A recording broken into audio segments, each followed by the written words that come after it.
De retour sur le plateau du live de la Foire de Brignoles, on va parler vie culturelle, on va parler musique contemporaine, animation avec vous. Bruno Aguillon, vous êtes président de l'association Rock in Brignoles.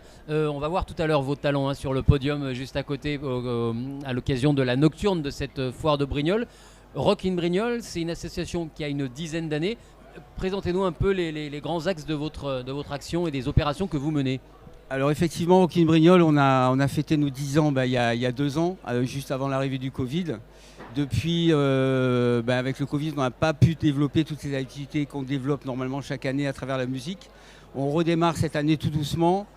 Nos activités se situent principalement autour des musiques actuelles, avec des jeunes qui ont entre 15 et 25 ans. L'accompagnement se fait de telle façon qu'en finalité, ils puissent participer à un événement qu'on propose chaque année, qu'on va enfin reproposer cette année, qui s'appelle le Festival Volume Art, qui rassemble, on a cette fierté-là, qui rassemble chaque année maintenant autour de 5000 personnes sur la journée. Volume Art, c'est différents concerts tout au long de la journée, c'est ça? Oui, en fait c'est un événement qui démarre, alors la particularité c'est qu'on le propose sur le lycée Renoir, le lycée qui est à Brignoles. C'est un événement qui commence à 15h et qui se termine à minuit. Et à travers ça, les groupes amateurs, musiciens amateurs ont l'occasion de pouvoir venir s'exprimer jusqu'à on va dire entre 15h et 19h. À partir de 19h, on travaille avec des groupes un peu plus aguerris pour finir en beauté avec un DJ sur la dernière heure du festival. Alors tout au long de l'année, ça c'est l'événement un peu le phare qui vient couronner une année de travail, mais tout au long de l'année, vous avez quoi? Il y a des ateliers, il y a des répétitions qui sont mises en place, vous accompagnez des groupes, des formations? Alors on est plutôt dans l'accompagnement dans la mesure où nos locaux ne nous permettent pas de les accompagner pour qu'ils puissent répéter. Et d'autant qu'on travaille avec des groupes qui sont déjà formés, qui savent jouer ensemble, qui écrivent, puisqu'on travaille uniquement sur la thématique création musicale, donc il n'y a pas de reprise. Ils ont l'habitude donc de travailler ensemble, les textes, la musique. Et nous, dans notre accompagnement, l'intérêt c'est que quand on vient les voir, quand on se déplace, qu'on vient les voir pour savoir si éventuellement ils peuvent s'exprimer sur la scène du festival, essentiellement, c'est de donner quelques conseils par rapport aux chanteurs, par rapport aux guitaristes, par rapport aux batteurs, sur leur intervention sur scène. On s'imagine toujours comment ils vont pouvoir évoluer sur scène. Et à travers ça, donc l'accompagnement se fait tout au long de l'année. Alors ça s'appelle Rock in Brignoles, l'association, oui. Mais le nom ne dit pas exactement toute la diversité des musiques qu'il y a derrière. Il n'y a pas seulement du rock. Non, on travaille vraiment avec toutes les musiques actuelles, puisque sur le festival, on a eu l'occasion d'accueillir de la musique classique, d'accueillir des groupes qui jouent du rock, du hard rock, du rock metal, du hip-hop, du rap, et en finalité après assez souvent des DJ, avec qui on travaille tout au long de l'année d'ailleurs. Alors quelques chiffres peut-être, j'imagine qu'il y a un accompagnement un peu sur mesure en fonction du degré d'avancement, du degré de maturité des groupes, mais vous suivez combien de groupes au long de l'année? Alors, avant le Covid, parce que là avec le Covid, le problème c'est que comme on travaille avec des jeunes qui sont ou lycéens ou étudiants, avec le Covid, ils ont leurs études qui se sont retrouvées en distanciel pour beaucoup. Et ils ont mis malheureusement un petit peu leur passion musicale de côté. Donc pour nous, c'était un peu compliqué. Et après, tout au long de l'année, en fonction de leurs prestations qu'on peut imaginer sur scène, on va commencer à faire une sélection en prévision justement du festival ou éventuellement de scènes qu'on peut proposer sur la ville de Brignoles pour un événement ou un autre qui est proposé par la mairie d'ailleurs. Vous travaillez en lien avec la mairie, vous êtes en partenariat, en soutien avec la mairie? Alors, on va dire que la mairie nous soutient beaucoup dans l'action qu'on propose au niveau des musiques actuelles. Mais je pense qu'on peut aller beaucoup plus loin. On a déjà parlé de tout ça avec M. Didier Brémond, maire de Brignoles, et avec M. Guillaume Lesage, qui est directeur de cabinet. On a parlé projet.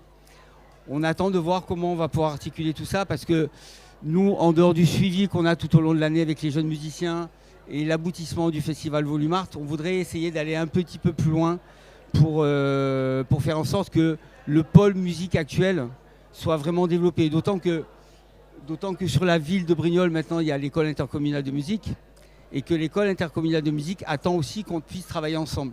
Donc il y a un lien qui est assez sympa à se faire, dans la mesure où l'école intercommunale travaille avec des gens qui apprennent à jouer d'un instrument. Nous, on travaille avec des jeunes qui savent déjà jouer, et on rêve tous les deux de créer un lien pour faire en sorte que le pôle musique actuel puisse vraiment vivre dans la ville de Brignoles. Alors, elle ressemble à quoi cette scène brignolaise aujourd'hui? Il y a des groupes que vous suivez, dont vous êtes particulièrement fiers, qui commencent à tourner, qui commencent à en vivre. Expliquez-nous un peu. Oui, carrément. On a pas mal de groupes de musiciens qui sont passés sur la scène du Volume Art, qui aujourd'hui évoluent au niveau national et international en Europe. On est arrivé à travers nos activités à susciter des vocations, mais pas qu'au niveau musical, hein, même au niveau technique, à travers par exemple des jeunes qui étaient avec nous depuis 2-3 ans sur le festival, et puis au bout de 2-3 ans qui viennent me voir en me disant: mais Bruno, je sais ce que je veux faire, je vais être ingénieur son. Voilà, on est arrivé à créer des passions comme ça. On a la fierté aussi d'avoir par exemple un DJ qui est passé sur le festival et qui aujourd'hui, 4-5 ans plus tard, mixe sur en Espagne. À Ibiza, au hasard? Oui, c'est ça. J'avais un trou. Il mixe sur Ibiza, donc il travaille à Ibiza, il vit à Ibiza, et c'est un gars qui a eu l'occasion de mixer sur la Gay Pride à Paris, sur des grandes stations de ski, sur les descentes de ski. Des fois, vous avez des radios qui se posent pour faire de l'animation, etc. Voilà, on a cette fierté-là. Le grand écart, voilà, de Brignoles à Ibiza. Aujourd'hui, c'est le jour de la nocturne ici à la foire de Brignoles. Qu'est-ce que vous allez proposer avec votre association, avec les groupes que vous suivez comme animation? Alors ce soir, ça va être beaucoup plus simple, c'est-à-dire qu'on a juste 2 DJ qui vont venir pour participer à une animation musicale autour de la restauration. Et on fait ça en lien avec l'association Danser Moins. Et quand l'association Danser Moins interviendra de temps en temps dans la soirée, à ce moment-là, les DJ proposeront un set musical un petit peu différent. D'accord, des chorégraphies, et vous allez les accompagner, enfin vos groupes vont les accompagner en musique. Au-delà de ce rendez-vous là tout à l'heure, ça peut faire typiquement amener des vocations, amener des nouveaux talents à venir taper à votre porte, hein, d'avoir cette visibilité-là sur la foire de Brignoles. Oui, carrément, c'est ce qu'on espère à chaque fois. Quand on a la visibilité, c'est ce qu'on espère à chaque fois, montrer que même si on est une petite association brignolaise, on est quand même capable, mais si on n'est pas professionnel, on est quand même capable de faire des choses intéressantes. Alors, vous nous avez évoqué tout à l'heure la tenue du festival Volume Art, qui est votre événement phare, hein, de l'année, qui va enfin pouvoir refaire battre le cœur de Brignoles après 2 années d'interruption. Est-ce qu'il en est où ce festival en termes de préparation? Est-ce qu'il y a déjà une date calée, des groupes qui vous ont assuré de leur venue? Oui, tout à fait. Il y a déjà une date calée. On a un rendez-vous pour le 23 septembre. On a déjà un appel à candidature qui est lancé sur Internet depuis 2 mois. Et donc on travaille déjà avec Tandem, l'association Tandem qui travaille sur Toulon aussi, qui est un de nos partenaires principaux. On travaille avec eux sur la sélection des meilleurs groupes qu'on puisse trouver pour faire en sorte que l'intégralité de l'événement puisse être cohérent entre les groupes et proposer un événement de qualité, quoi.